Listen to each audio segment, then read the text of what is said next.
Hello, I'm Jane Williams. Welcome to Webinar 5. This one covers the management of health issues. Country SAPHN acknowledges the traditional custodians of the lands we live and work on and pay respects to the elders, past, present and emerging. We recognise and respect the unique cultural and spiritual relationships to the land, waters and seas, which continue to be important to Aboriginal and Torres Strait Islander people today.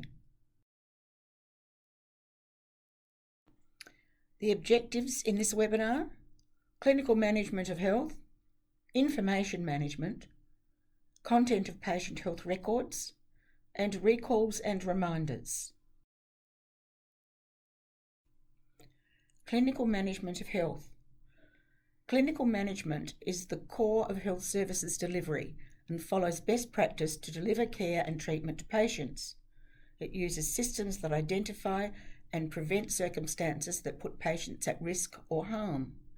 Practices are required to implement locally based clinically risk management systems or to enhance their existing clinical risk management system if there is a clinical incident. Information management. Protection of health information. Information and security measures are vital to ensure health information is protected and should cover systems for storage, processing and transmitting information.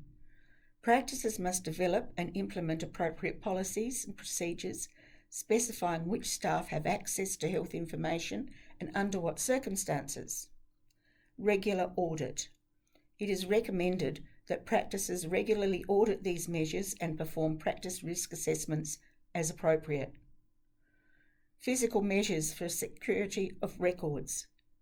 Physical measures for protecting the security of patient health records include having locked filing cabinets and security alarms to detect unauthorised access. Security for electronic records. For information stored electronically, security measures may include password protection, automatically log-offs, electronic audit trails, firewalls, malware and virus protection, and ensuring encryption of data for high-risk transmission. Patient health records. Consent. The information contained in patient health records must be necessary for the delivery of health care. It must be recorded by lawful and fair means and with patient consent. Information must be up-to-date, accurate and complete.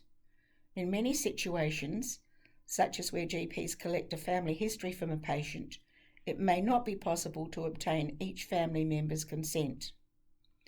Owner of medical records. The medical records are usually owned by the practice, not the patient. Consultation notes.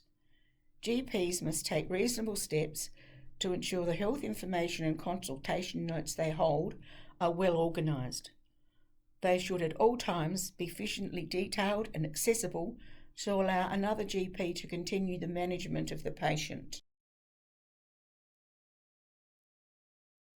And reminders. A reminder or a recall? Reminders and recalls are different. There is no legal duty to have a reminder system, but GPs do have a legal duty to recall patients to inform them of clinically significant test results. A recall. A recall occurs after a GP has made a decision that the patient needs to be reviewed within a specific time frame. A reminder. A reminder occurs due to the patient being added to a preventative activity list that is generated and actioned on a periodic basis.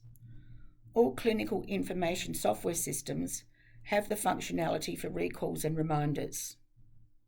Patient follow-up policy. Practice policies should be developed for patient follow-up of clinically significant test results.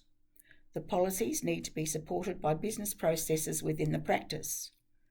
Team roles and responsibilities should be defined in relation to the follow-up process. Tight follow-up policies should be maintained. Please ensure your practice policy regarding follow-up is tight. Follow up all messages left for a patient. Send any mail by registered post. If a patient cancels an appointment, keep them in the system. Thank you for taking the time to join this webinar today. Country SAPHN gratefully acknowledges the financial and other support from the Australian Government Department of Health. For resources, you can email us at support@countrysapHN.com.au. Resources can also be found online at agpal.com.au and the 5th edition standards from the RACGP.